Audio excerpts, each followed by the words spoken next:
पुढच्या दुसऱ्या दिवशी तोच विशाल देशमुखांनी हत्या केली आहे माझ्या काकाची. आता ज्या पद्धतीने पोलीस तपास झाला याच्यातले काही अख्ख्या आमची कुटुंबाचे विनंती हेच आहे का त्यांना जे मेन 5 जण आहेत त्यांना तरी तत्काल फाशी. रवी देवकर एक त्यांचा बाबा आहे, तो नव्हता त्याच्यात, पण त्यांनीच प्लॅन रचला हा. त्यांना फाशी झाली पाहिजे, नाही तर मोका लागला पाहिजे. ते सुटले तर आम्हाला परत गावाला धोका आहे आमच्या. कारण की आम्हाला यांना धमकी देऊन गेलेले आहेत ते. या संपूर्ण हत्या प्रकरणी काय कोणी मोठ्या नेत्यांनी कट रचला असा तुम्हाला संशय आहे? त्याबद्दलचे गुन्हे देखील दाखल झालेले आहेत. काय नेमका परिस्थिती त्यावेळेला घडली असेल? ते त्यांचे आम्ही मोबाईलवरती स्टेटस बघितलेले, तर ते सुधाकर घारे यांच्या ऑफिसला जाऊन भेट घेतलेली आहे 2 दिवसा अगोदरच घटनेच्या या. त्याच्यावरनं आम्हाला त्यांच्यावर खूप डाऊट येतोय असा का त्यांनी केलं असेल हे. त्यांचे हात आहेत त्यांच्या पाठी.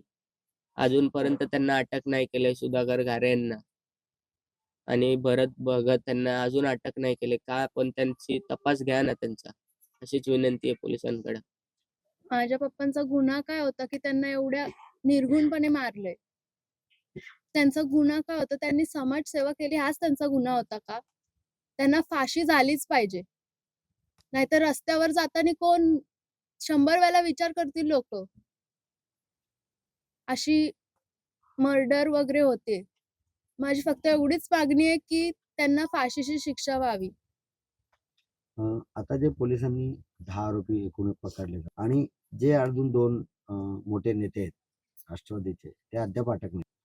हो, कारण की इलेक्शनच्या आधी आम्हाला, माझ्या पप्पांना धमकी दिलेली आहे की तुझ्या दोन्ही पोरींना मारू आम्ही आणि इलेक्शन झाल्यावर तुला दाखवतो. सारिका चव्हाण, तिला अजून अटक नाहीये आणि तिच्या पोरांनी अशी धमकी दिलती की तुला 21 तारखेनंतर दाखवतो काय ते.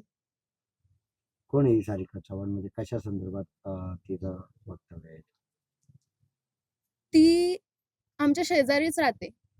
चांगले संबंध होते आमचे. पण त्यांची ती नातेवाईक म्हणून ती इलेक्शन मुळे आता ती बोलली असेल.